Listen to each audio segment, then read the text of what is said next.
यहाँ नहीं है, लेकिन भगवान बताते हैं, सुखदेव भगवान बता रहे हैं राजा परीक्षित को कि परीक्षित आज पूर्णिमा का दिन है और पूर्णिमा की रात्रि में भगवान जब मुरली बजाने लगते हैं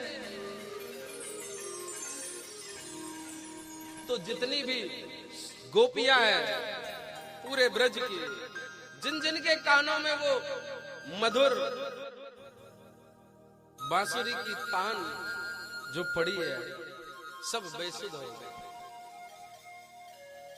बेसुध हो गए। कहते हैं दूध में दाल, अंगार पे चावल।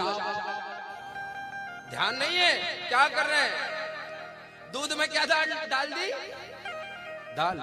दूध में दाल, अंगार पे चावल, साग बगारत गोबर डारे। इतनी मदहोश हो गए भगवान की बांसुरी सुनकर, जिन्हें इतना नहीं पता है कि दूध में दाल, अंगार पे चावल, साग बगारत गोबर डालो, और खीर में लून मिलाए दही, और पानी जो मांगो तो पात्र दे मारो। पता ही नहीं है क्या कर रही है। कोई अगर काजल लगा रही है तो एक आंख में काजल लगाया, दूसरा छोड़ दिया और दौड़ चलिए कहां? कान्हा की बांसुरी सुनकर। किसी ने वस्त्र ठीक से पहने ना पहने पता नहीं, उठ करके दौड़ पड़ी है कहां? कृष्ण की बांसुरी सुनकर। आज पूरे नगर की जितनी भी गोपियां हैं, आज सारी गोपियां आ गई है भगवान कृष्ण जहां बैठ करके मधुबन में, और बांसुरी बजा रहे हैं बड़े आनंद से। बांसुरी की तान सुन करके सब मोहित हो गई, पागल हो गई है गोपियां।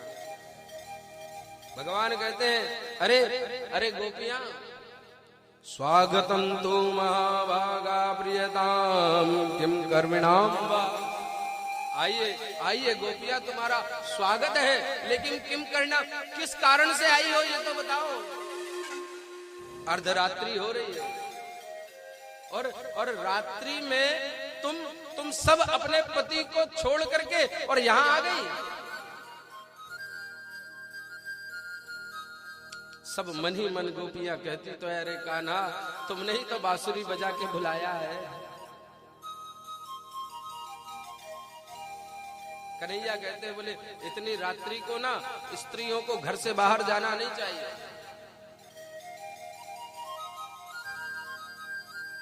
रात्रि में स्त्रियों को घर से बाहर निकलना नहीं चाहिए। तुम क्या कर रही हो यहाँ पर? बोले कान्हा, तुम्हारी जो बांसुरी है ना, इसे सुन करके बस दौड़े चले आए। कन्हैया कहते अरे अरे इतनी रात्रि को तुम यहाँ, तुम्हारा पति व्रत धर्म जानती हो या नहीं? क्या एक सभ्य घर की महिला को, क्या एक सभ्य घर की स्त्री को अर्धरात्रि को कहीं और जाना चाहिए, वो भी अकेले? ये पतिव्रत धर्म नहीं रहा तुम्हारा। कन्हैया कहते एक स्त्री को ना दिन भर पति देव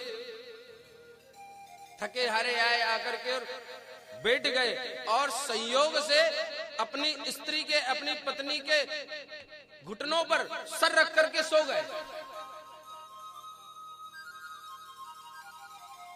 और उस समय उस स्त्री का छोटा बालक जहां अग्नि जल रही थी, अग्नि की ओर जाने लगा। माता ने देख लिया बालक अग्नि की ओर जा रहा है, परंतु अगर पतिदेव को उठाते हैं तो पतिव्रत धर्म टूटता है। और एक स्त्री के लिए सबसे बड़ा धर्म कौन सा होता है? पतिव्रत धर्म। धीरे धीरे वो बालक अग्नि के पास चला गया और अग्नि में कूद गया। 3 घंटे हो गए अग्नि में कूदे को, पति को नहीं उठाया। जब पति की निद्रा खुली, वो उठे, तब दौड़ती हुई गई, भागती गई जाकर के उस अग्नि के कुंड के पास।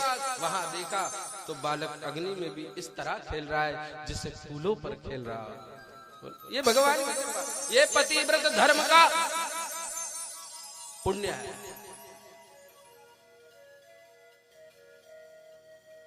जैसे ही कन्हैया ने ये बात गोपियों को बताई ना, तो गोपी कहती है, बोले कन्हैया एक बात पूछे तुझसे। बोले बताओ।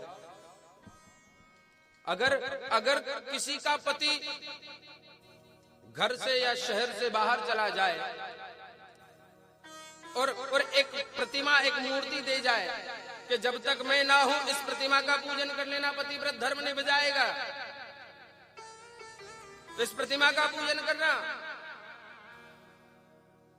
और अगर स्त्री उस प्रतिमा का पूजन कर रही हो और उस समय अगर पतिदेव दरवाजे पर आ जाए और वो अपने पति की जो प्रतिमा है ना उसको भोजन करा रही है, बोले कन्हैया एक बात बताओ, क्या उस समय जब दरवाजे पर पतिदेव आए हैं और हम पतिदेव के प्रतिमा को भोजन करा रहे हैं, तब दरवाजा खोलना चाहिए या नहीं? क्योंकि अगर भोजन पे से उठते हैं तब भी तो पतिव्रत टूटता है, और अगर पतिदेव आए हैं और बाकी काम, अगर कोई सारे काम छोड़ करके पति की अगर दरवाजा नहीं खोला तब भी पतिव्रत टूटता है। कान्हा एक बात बताओ, अगर ऐसी परिस्थिति में हम उलझ जाएं तब हमें क्या करना चाहिए? कन्हैया कहते हैं, अरे गोपियां, अगर पतिदेव ना है तब तक आप पति की प्रतिमा को भोजन करा रहे हो, पतिव्रत निभ जाएगा, परंतु जब आपके ओरिजिनल पति आ जाए तब प्रतिमा को छोड़ करके और अपने पति की ही पूजा करनी चाहिए। आज भगवान कहते हैं, बोले अच्छा। गोपियों ने कहा हम भी तो वही कर रहे हैं। ये जो संसार के जो पति है ना, ये 4 दिन के जीवन में मिले हैं, ये यही मिले हैं, यही छूट जाएंगे। जो हमारे कई युगों से, प्राणांत से जो पति है, हम उसी के पास तो आए हैं। किसके पास गए हैं? बोलो। ये दुनिया में लगे हुए हैं, दुनिया में ये मेरा भाई है, ये मेरा मित्र है, ये मेरा सखा है, ये मेरा पति है, ये मेरा पिता है, पर ये कब तक है? जब तक इस शरीर में हो, जब तक ये पंचतत्व शरीर है। जिस दिन ये छूटा उस दिन फिर कुछ नहीं, कुछ नहीं। तब एक ही पिता है, कौन? गिरधर गोपाल, बस एक ही। आज भगवान ने खूब आनंद से, जब गोपियां आई है तो रास रचा रहे हैं भगवान, और रास भी ऐसा इतना आनंदमय जिस रास में स्वयं भगवान आने की इच्छा रखते हो। कौन से भगवान आए थे? कथा सुन रहे हो ना इतने दिन से, कौन से भगवान आए थे रास में? बोलो, जोर से बोलो। भोलेनाथ। लेकिन भोलेनाथ को आने की अनुमति थी क्या?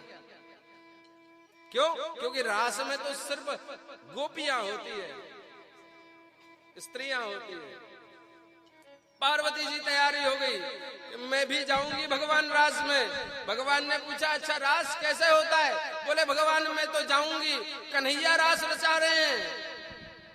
भोलेनाथ कहते, अरे फिर तो मुझे भी ले चल, मैं भी जाऊंगा रास में। माता पार्वती ने समझाया, अरे भोलेनाथ, ये जो रास है ना, ये रास सिर्फ स्त्रियों के लिए है। वहां सिर्फ एक ही पुरुष है। कौन? कन्हैया।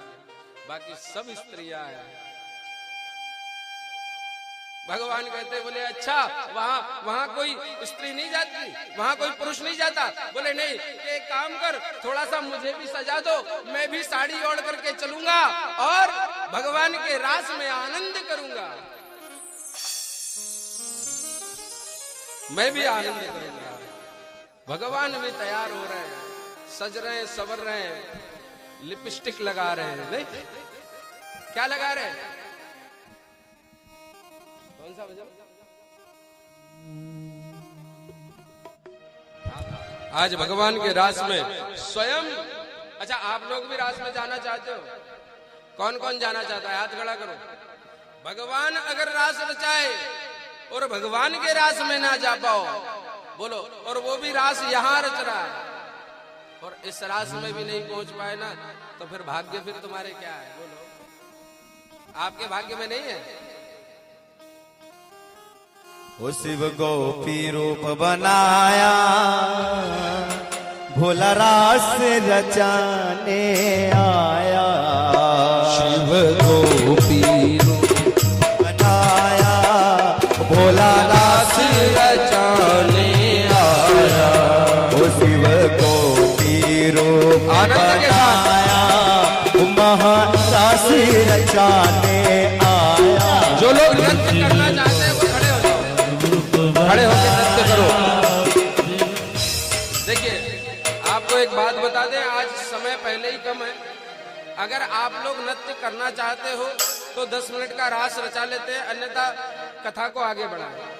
कौन कौन चाहता है नृत्य करना? जल्दी हाथ खड़ा करो,